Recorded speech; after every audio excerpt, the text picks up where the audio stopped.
먹먹하게 현실적이라서 여운이 길게 남는 스타일 좋아하신다면 이 드라마 보려고 8,000원을 내도 아깝다고 생각하지 않으실 거예요. 요즘 흥행하는 드라마들의 필수 요소가 두 개죠. 권선징악이 명확하고 서스펜스가 압도적인 건데 이 드라마는 사실 정반대입니다. 쇼츠에 익숙한 분들한테는 되게 답답하게 느껴지실 수 있어요. 하지만 그렇다고 이 드라마를 몰아보기로 보시면 그런 거 있죠. 여행 가서 원조 맛집에 옆집에 가서 메뉴 이름만 같은데 맛이 없는 음식을 비싸게 먹는 꼴이 돼요. 그래서 보실 거면 확실하게 몰입하시면서 천천히 보셔야 됩니다. 어떤 분들한테 특히 더 추천을 하냐면요. 남들이 보기에는 괜찮은 삶인데 본인의 속마음은 그렇지 않다고 느끼시거나 나는 안정을 붙잡고 싶은데 내 주변이 나를 그렇게 내버려주지 않는 것 같아. 이런 느낌을 받아보신 분들한테 추천할 거고요. 참을 수 없는 존재의 가벼움, 이 책의 매력을 좋아하시는 분과 클레어 키건의 신간, 너무 늦은 시간 좋아하셨으면 취향에 진짜 잘 맞으실 겁니다. 스토리가 뭐냐고 물어보시면 딱히 좀 대답하기 힘든 스타일이에요. 이렇게 시원하게 해결하는 건 없지만 사람이 산다는 게 자기만의 고통과 무게를 짊어지고 하루하루를 살아가는데 그 중에서도 가장 극적이었던 시기가 있잖아요. 그거를 추려내서 잘 보여주는 스타일입니다. 막장 요소가 있어서 좀 뻔하게 느껴질 수도 있지만 이게 재미를 주기 위한 대상으로 풀어낸 게 아니어서 진지한 드라마라고 볼 수 있을 것 같아요.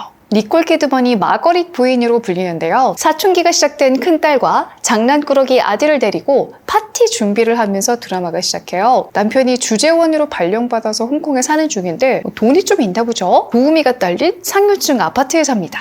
하지만 베프였던 이웃 사촌과는 어째 좀 멀어진 것 같죠. 힐러리라는 이름의 인도 여자인데요. 그래도 파티에는 와줍니다. 고맙고 반갑기도 한데 정작 마거릿은 파티에서 음식 케이터링 서비스하는 어떤 여자를 보고 화들짝 놀라요. 마가렛과 힐러리 그리고 음식을 케이터링하는 한국계 미국인 여자 3명이 주인공입니다.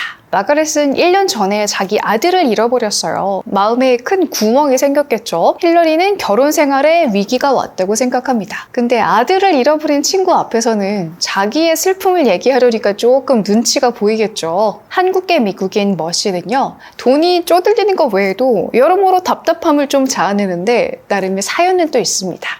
6부작 드라마인데요. 5화가 진짜 웰메이드예요. 1화부터 4화까지 정석으로 빠짐없이 다 보고 오셨으면은 5화가 시작되고 딱 50분 동안 진짜 영화 한 편 보는 것처럼 몰입감과 감동과 먹먹함이 최고조에 이릅니다. 비는 엄청나게 퍼붓는데 사람들의 감정도 폭발하듯이 막 올라오고 거기다가 홍콩의 아름답고도 애절한 영상미가 또 빛을 발하죠. 거기다가 장면에 어울리는 음악이 팍 깔리면서 와 뮤직비디오 같기도 하고 영화 같기도 하고 이들의 슬픔에 물든 내가 조금 더 젖어있고 싶다는 느낌을 확 주는 게 5화입니다.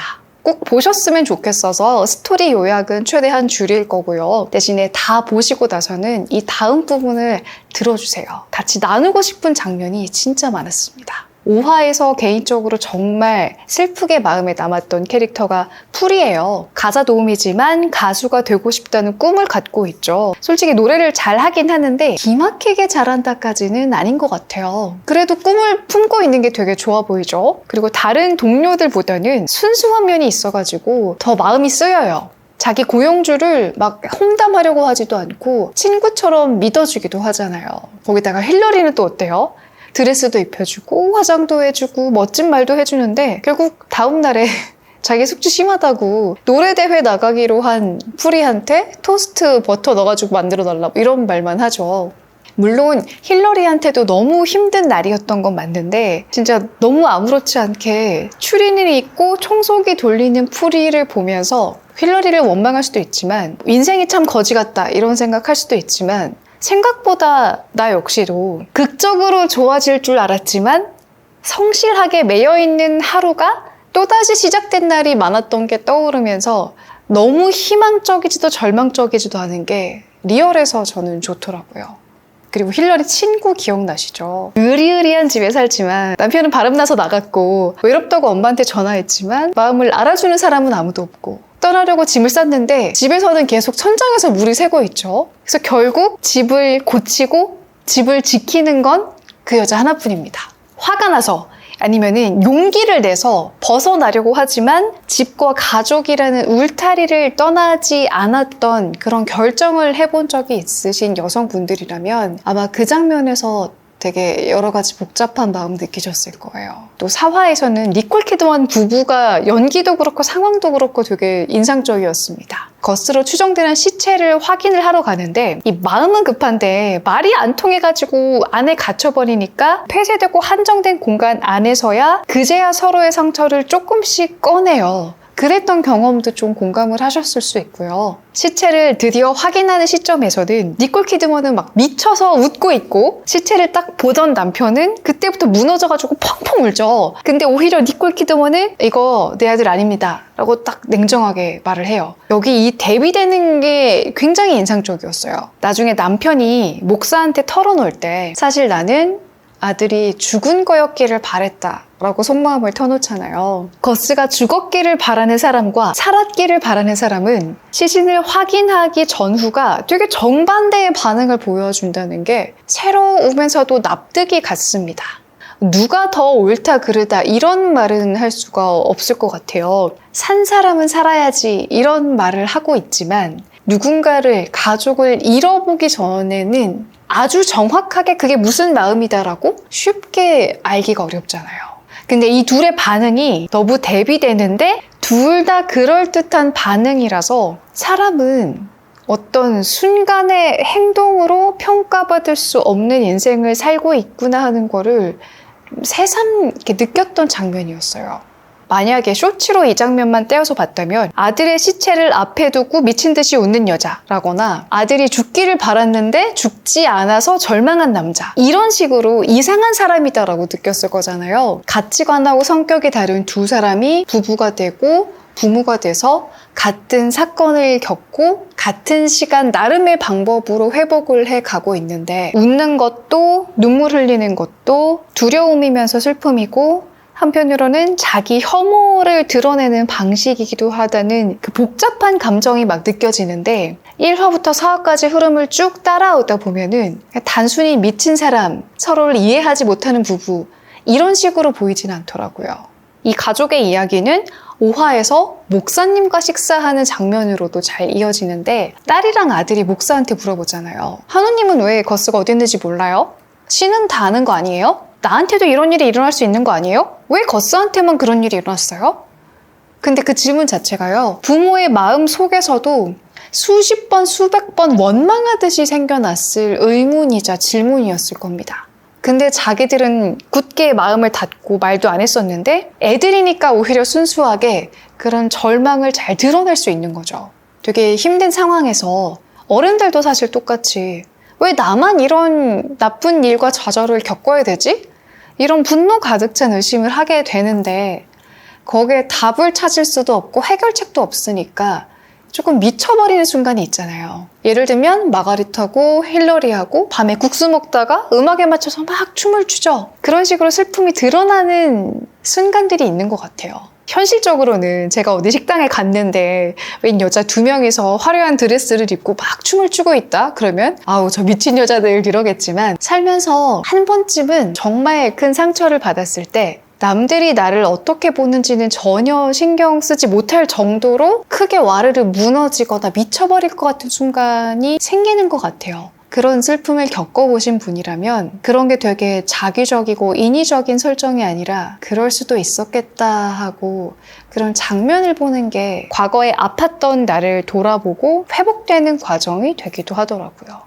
2014년의 홍콩이 배경인데요. 그때 중국은 공산당이 지배를 해도 홍콩만은 민주화를 하고 싶다 하면서 홍콩에서 우산 시위가 있었던 때입니다. 아들이 안전하기를 바라는 엄마가 TV에 나오는 아들을 보지 못하는 장면이나 비가 막 오고 나서 시위대가 이제 물러나고 나서 거리를 걸어 다니는 엄마의 모습을 보는 게 되게 그것도 마음이 아팠습니다. 근데 그 엄마가 퇴근하는 곳이 사실은 마거릿이 새로 얻었던 집의 바로 앞이었다는 그 설정과 연출도 좋았어요. 서로 모르는 사람인 것처럼 지나치게 되지만 사실은 연결될 수 있는 고리가 몇 단계 안으로 좁혀질 수도 있었던 거죠. 대도시라는 공간은 사람을 가까우면서도 멀게 한다는 게 그런 장면들을 보면서 느껴져서 더 씁쓸하니 좋았던 것 같습니다.